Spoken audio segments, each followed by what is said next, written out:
여러분 안녕하세요. 반갑습니다. 한 주간도 수고하셨습니다. 오늘도 하나님의 귀한 사랑이 가득 넘치는 토요일 되시기를 바랍니다. 우리 함께 찬양하며 하나님의 은혜의 보좌 앞으로 나아가도록 하겠습니다.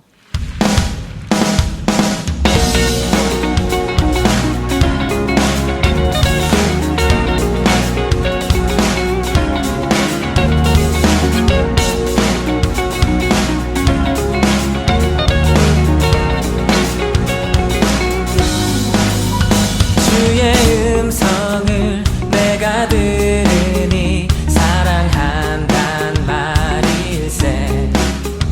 믿는 마음으로 주께 가오니 나를 영접하소서.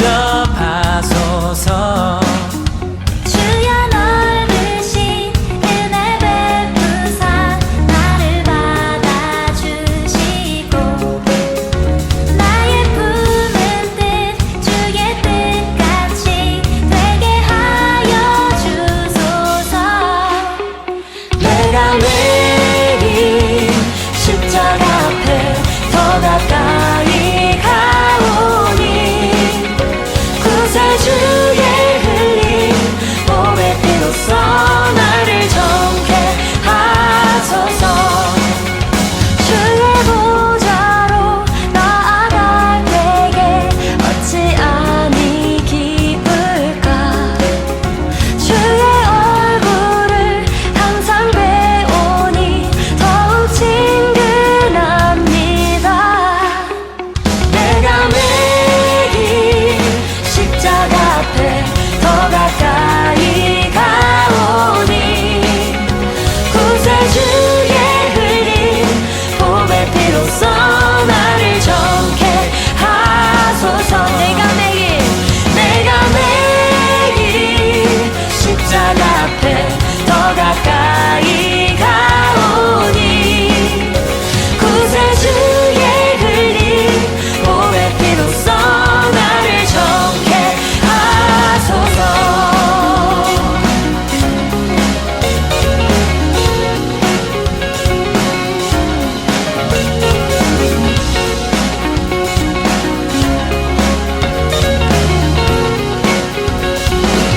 우리 여러분의 목소리로 고백합시다. 우리 구주의 넓은 사랑을 지나갈 자 없으며 주가 주시는 참된 기쁨도 헤아릴 수 없도다. 내가 매일 십자가 앞에 더 가까이 가오니 구세주의 흘린 몸의 피로써 나를 정케 하소서. 내가 매일 십자가 앞에 더 가까이 가오니 구세주의 흘린 몸의 피로써 나를 정케 하소서. 내가 매일 십자가 앞에 더 가까이 가오니 구세주의 흘린 몸의 피로써 나를 정케 하소서. 우리 십자가 사랑으로 구원하신 주님께 감사와 영광의 박수 올려드립시다. 할렐루야. 이제 오늘 우리에게 주시는 하나님의 말씀을 같이 읽겠습니다. 오늘 말씀은 열왕기상 17장 1절부터 6절의 말씀입니다.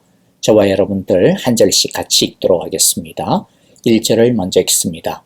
길르앗의 디셉에 사는 디셉 사람 엘리야가 아합에게 말하였다. 내가 섬기는 이스라엘의 하나님 여호와께서 살아계심을 두고 맹세합니다. 내가 다시 입을 열기까지 앞으로 몇 해 동안은 비는커녕 이슬 한 방울도 내리지 않을 것입니다. 여호와께서 엘리야에게 말씀하셨다. 이곳을 떠나서 동쪽으로 가거라. 그리고 거기 요단강 동쪽에 있는 그리 시냇가에 숨어서 지내며 그 시냇물을 마셔라. 내가 까마귀에게 명하여서 내게 먹을 것을 날라다 주게 하겠다. 엘리야는 여호와의 말씀대로 가서 그대로 하였다. 그는 곧 가서 요단강 앞에 있는 그리 시냇가에 머물렀다. 까마귀들이 아침에도 빵과 고기를 그에게 가져다 주었고 저녁에도 빵과 고기를 그에게 가져다 주었다. 그리고 물은 그곳 시냇물을 마셨다. 아멘. 자, 우리가 16장에서 이미 살펴보았듯이 아합 시대의 북이스라엘은 이름은 이스라엘이요. 하나님의 백성이라고 했지만 그러나 하나님의 신앙은 완전히 죽어버린, 말라버린 시대였습니다. 시돈에서 온 왕비 이세벨은 열렬한 바알 신봉자였죠. 이세벨은 아합 왕으로부터 시작하여 온 나라를 바알로 물들여 놓았습니다. 수도 사마리아에 바알 신전을 세웠고 거기서 아세라 신까지 함께 섬겼습니다. 이제는 자신들이 무슨 짓을 저지르고 있는지에 대한 죄책감마저도 들지 않을 지경에 이스라엘은 이르고 말았습니다. 이런 상태에서는 웬만하게 해가지고는 하나님의 말씀이 절대로 들리지 않습니다. 아주 충격적인 충격을 가해야만이 겨우 좀 쳐다볼 정도가 됩니다. 아합 시대에 활동했던 선지자가 바로 엘리야입니다. 엘리야는 평상시에 하나님의 말씀을 강력하게 선포했을 것입니다. 그런데 아합 왕이나 이스라엘 백성들은 그 말씀에 눈꼽만큼도 반응을 보이지 않았을 것입니다. 그래서 엘리야는 다소 극단적인 방법을 사용하기로 결정하고 열심히 기도합니다.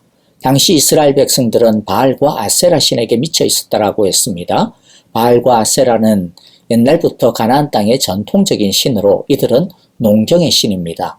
바알은 비의 신이고 아세라는 대지의 여신, 다산의 여신입니다. 즉 농사가 잘 되고 풍성한 수확을 얻게 되는 것은 바알 신이 비를 내려주기 때문이다 라고 믿었습니다. 엘리야는 누가 진짜 비를 내리게 하는지 이스라엘 백성들이 확실하게 뼛속 깊이 알아먹을 수 있는 방법을 사용하기로 그렇게 결심하고 기도를 합니다. 왜냐하면 웬만해서는 절대로 알아듣지 않기 때문에 엘리야는 얘들이 죽어봐야, 얘들이 그러한 어떤 극단까지 가봐야 겨우 하나님의 말씀에 귀를 기울일 것 같다. 그렇게 생각을 했던 것 같아요. 엘리야가 사용한 것은 이스라엘 땅에 비를 내리지 않게 하는 것입니다. 가뭄을 일으키는 것이죠. 왜냐하면 바알에게 대항하는 것입니다. 1절에 보면 하나님께서 엘리야를 아합에게 보내어 이스라엘 땅에 가뭄이 극심하게 될 거다. 그렇게 선포하라고 하시죠.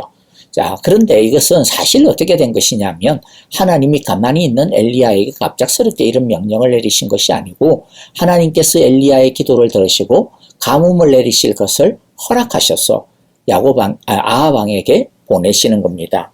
우리가 그것을 어떻게 좀 알 수 있느냐면 야고보서 5장 17절부터 18절을 보면 바로 알 수가 있어요. 17절에 보면 엘리야는 우리와 같은 본성을 가진 사람이었지만 비가 오지 않도록 해달라고 간절히 기도하니 3년 6개월 동안이나 땅에 비가 내리지 않았으며 반대로 다시 기도하니 하늘이 비를 내리고 땅은 그 열매를 맺었습니다. 자, 그러니까 가뭄은 무엇 때문이라는 것입니까? 엘리야가 비를 오지 않도록 간절하게 기도한 그 때문이라는 거죠. 그러면 왜 엘리야가 이런 기도를 했다고요? 앞에서 말씀드린 것처럼 누가 비를 내리게 하는지 확실하게 좀 보자라는 거죠. 하나님이 비를 내리게 하시고 하나님이 먹을거리를 주시고 하나님이 생존하게 하시는 신이지 바알이 아니라는 것입니다. 이제 하나님의 이름으로 가뭄을 선포했으니 자, 그러면 이제 바알의 이름으로 비신이라며 그럼 한번 가뭄이 오지 않도록 가뭄이 끝나도록 비를 한번 내려봐 라고 그렇게 도전하고 있는 것이죠. 그래서 니들이 바알의 이름으로 기도하고 애쓰는 것을 통해 하나님이 선언하신 가뭄을 물리칠 수 있는지 한번 해보자라는 겁니다.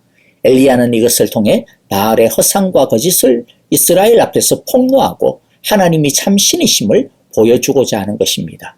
그러면 왜 이렇게 굳이 수많은 사람들을 힘들게 하는 이런 방법을 사용했나라고 또 질문을 할 수가 있는데 무엇 때문이라고요? 왜 이런 극단적인 방법을 사용한다고요?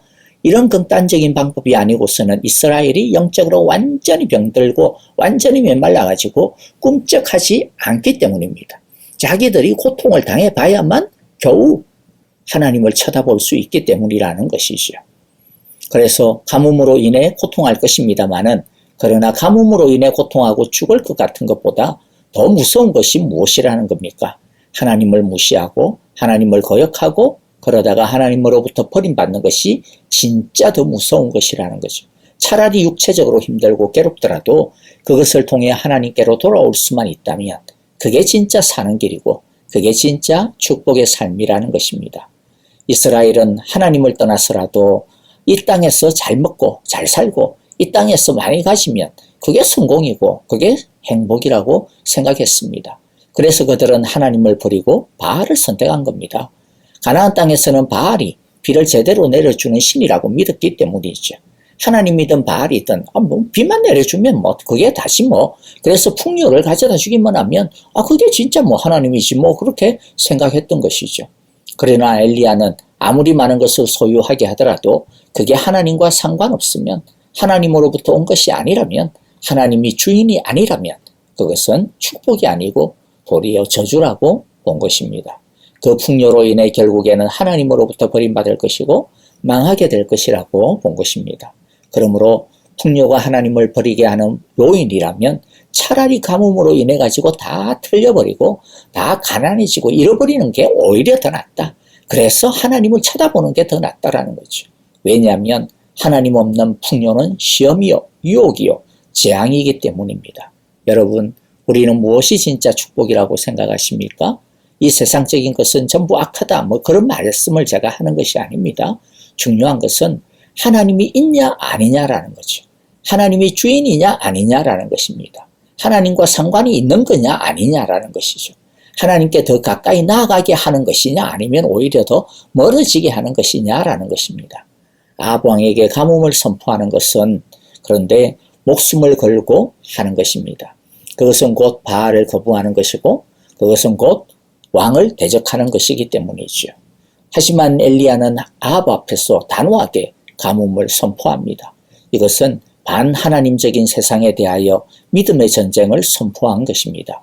믿음의 전쟁은 엘리야처럼 목숨을 걸고 결단하는 겁니다. 우리도 이 세상 속에서 살아가면서 이 시대의 바알을 거부하고 반하나님적인 것은 그 어떤 것이든 따르지 않겠노라고. 그게 우리를 풍요롭게 할 수 있을지는 모르지만은 그러나 오직 하나님만 섬기고 따르겠노라고 날마다 단호하게 결단하여야 하겠습니다. 하나님의 말씀대로 말씀을 보니 이제 이스라엘 땅에 가뭄이 닥칩니다. 가뭄을 주신 이유는 이들이 참 하나님을 깨닫고 돌아오며 회개하라고 주신 것인데 아합 왕이나 이스라엘 사람들은 하나님 앞에 이 가뭄 속에서 회개하기는커녕 도리어 자기들을 죽게 하고 있다, 괴롭게 하고 있다 그러면서 엘리야를 죽이려고 혈안이 되었습니다. 열왕기상 18장 다음 장을 보면 엘리야가 이제 아합 왕을 만나러 갑니다. 아합 왕의 신하 중에 아주 신실했던 오바댜라고 하는 신하가 있었는데 그 신하를 불러내가지고 아합 왕에게 내가 왔노라고 만나자고 한다고 알려라 그렇게 부탁을 합니다.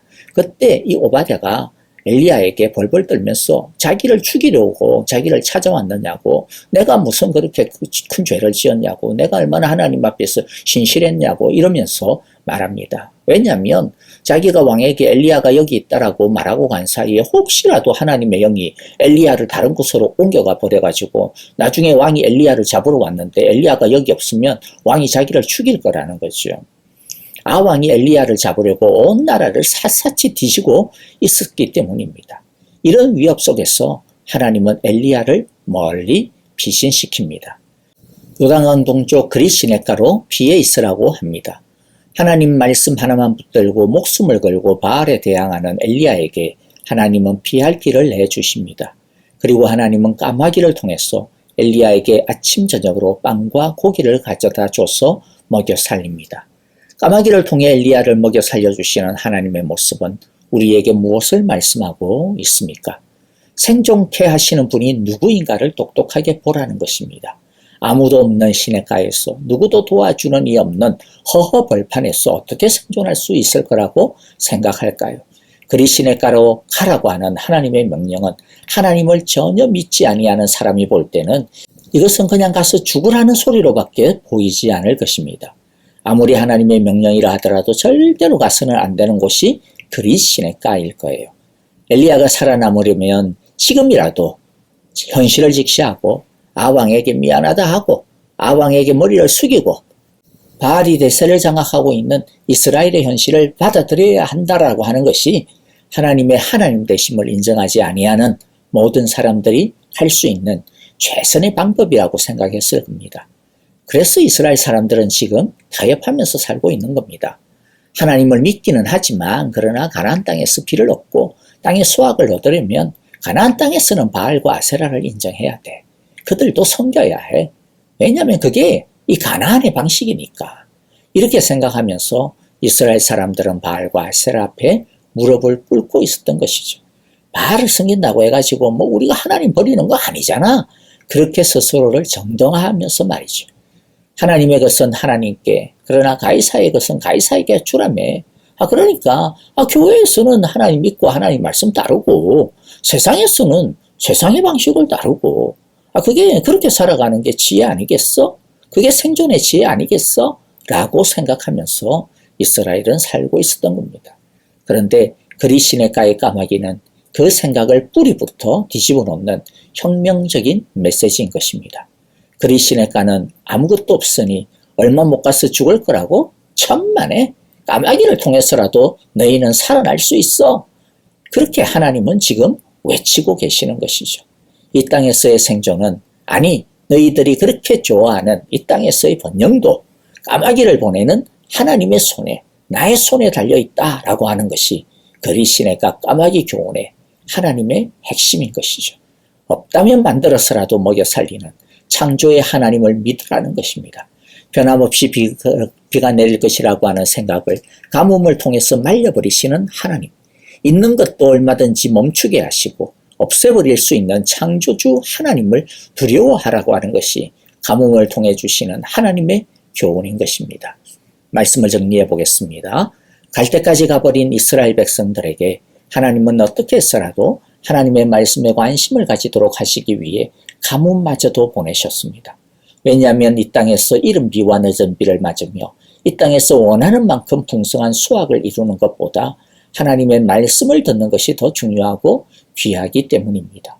하나님이 없다면, 하나님을 가까이 하지 않는다면, 하나님 안에 살지 않는다면 이 땅에서 아무리 잘나고 잘 살아도 그것은 망하고 죽는 길이기 때문입니다. 반대로 하나님의 말씀이 지금 살아서 들리고 있다면 가뭄과 같은 인생길을 통과하고 있다 하더라도 잠시 동안은 광야일지 몰라도 그 광야길조차도 나중에 보면 하나님의 진정한 축복을 위한 징검다리였음을 알게 될 것이라는 것입니다. 하나님이 가뭄과 그리시네가로 가라고 하면 우리는 거기까지 순종하고 가야 합니다. 왜냐하면 우리가 생각할 때 거기에 무슨 길이 있나 싶겠지만 그러나 하나님은 그곳에 까마귀를 준비하고 계시기 때문입니다. 하나님의 말씀에 순종할 때 때로는 예상치 못한 시련과 고통이 있을 수도 있습니다. 우리의 그리시네가인 셈입니다. 그러나 그곳에 하나님께서는 까마귀를 예비하고 계심을 믿을 수 있기를 바랍니다. 그래서 그야말로 하나님이 먹여 살려주시는 하나님의 능력을 우리 모두 다 경험하며 살아갈 수 있게 되기를 간절히 바라고 기도합니다. 누가 우리에게 빵과 고기를 가져다 줍니까? 우리를 생존케 하시는 분이 누구입니까? 바알입니까? 하나님입니까? 세상입니까? 하나님입니까?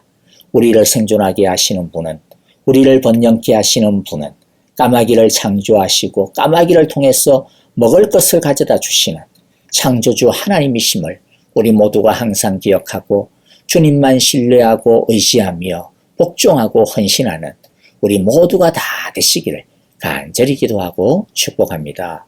아멘.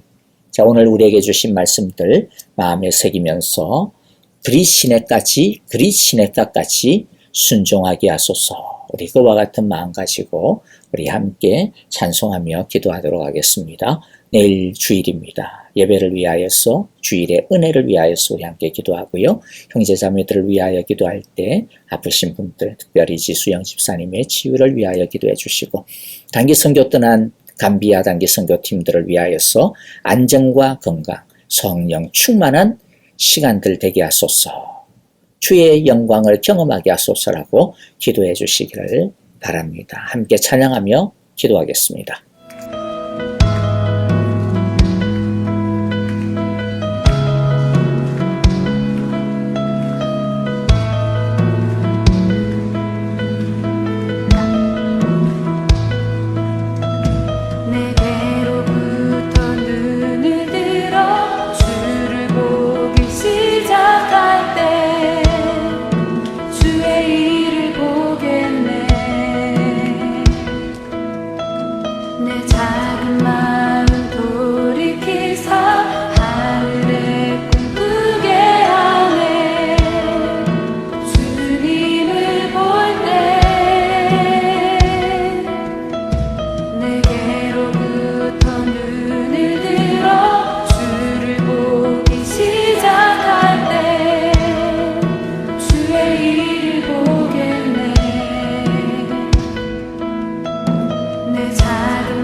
변화시켜 모든 두려움 사라지